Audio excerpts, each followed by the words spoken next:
A reading from the Book of Wisdom. All men were by nature foolish, who were in ignorance of God, and who from the good things seen did not succeed in knowing him who is, and from studying the works did not discern the artisan. But either fire or wind or the swift air, or the circuit of the stars, or the mighty water, or the luminaries of heaven, the governors of the world, they considered gods.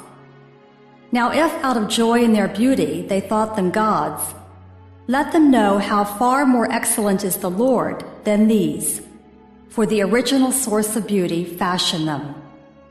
Or if they were struck by their might and energy, let them from these things realize how much more powerful is he who made them. For from the greatness and the beauty of created things, their original author, by analogy, is seen. But yet, for these the blame is less. For they indeed have gone astray perhaps, though they seek God and wish to find him. For they search busily among his works, but are distracted by what they see, because the things seen are fair. But again, not even these are pardonable. For if they so far succeeded in knowledge that they could speculate about the world, how do they not more quickly find its Lord? The word of the Lord. The responsorial psalm.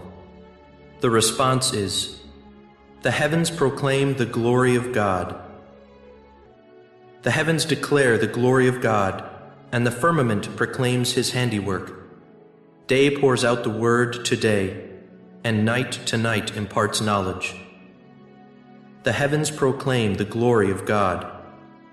Not a word nor a discourse whose voice is not heard. Through all the earth their voice resounds, and to the ends of the world their message. The heavens proclaim the glory of God. A reading from the Holy Gospel according to Luke.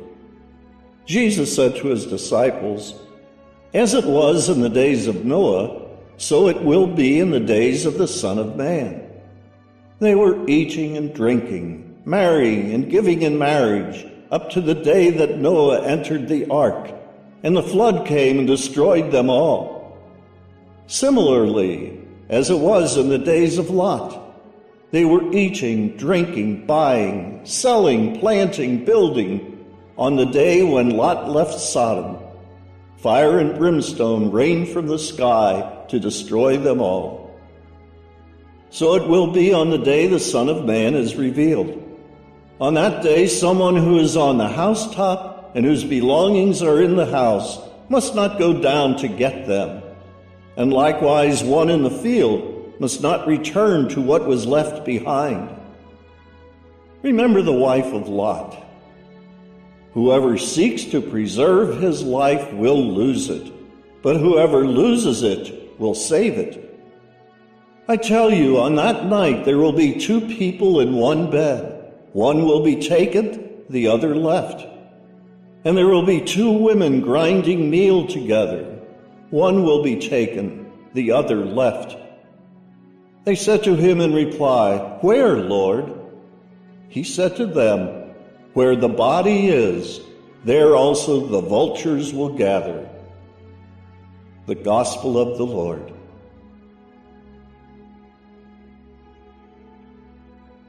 The first reading comes from the Book of Wisdom, chapter 13, verses 1 to 9. The second part of the Book of Wisdom is a little bit different from the first part. The first part spoke about wisdom and how she entered into the world. She was the architect or the blueprint of creation, how anyone who seeks her will find her. In the second part, there are two ideas. The first of which is, it explains why people choose to worship in a pagan way.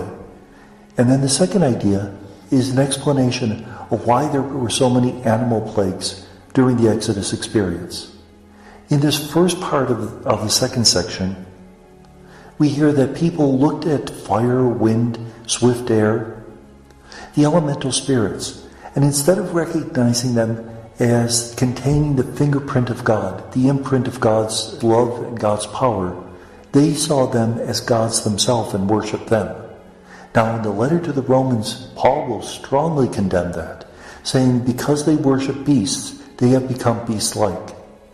In this passage from Wisdom, there's not a strong condemnation. It's simply a sadness that they had a possibility of seeing the God of creation, and instead they worshipped creation. And therefore, they were headed in the right direction, and maybe if they open their hearts, they'll see God's revelation better. In the meantime, we feel a little sad for them because they've chosen the wrong thing to worship. What could we say about today's world? Very often people will worship things like possessions, like money, like beauty, like youth. These are not bad things in themselves, but they can easily get in the way if we don't recognize that they're not permanent. The only permanent thing is the love of God. The Gospel comes from Luke 17, 26 to 37. Jesus talks about the end of the world, and he says, it'll be like in the days of Noah. People ate and drank right up to the last minute. It'll be like that at the end of the world. It'll come suddenly when we least expect it. Now, we could easily apply this to the idea of the end of the world in terms of the cosmos or the end of our personal world. We don't know how long we have to live. We have to live each day as if it's our last.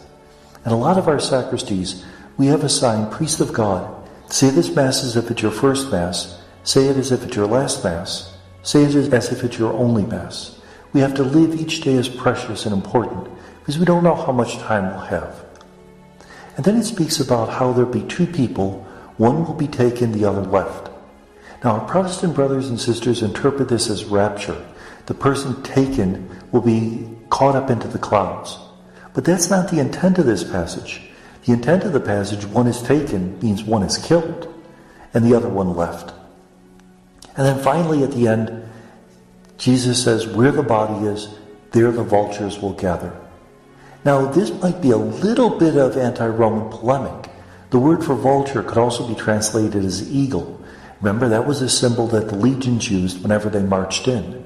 Is he saying that the Romans will bring this time of tribulation, this time of persecution? We don't know. All we know is that there will be a time of tribulation, a time even of violence before the end of the world. And it's our duty to hold fast, even if it costs us. Now again, that tribulation might be to be sent away into prison, or it might be the martyrdom of everyday life, the martyrdom of pinpricks, as St. Teresa of Lisieux calls it. That every day we're challenged to live our Christian life, and it'll always cost us if we try to give Christian witness.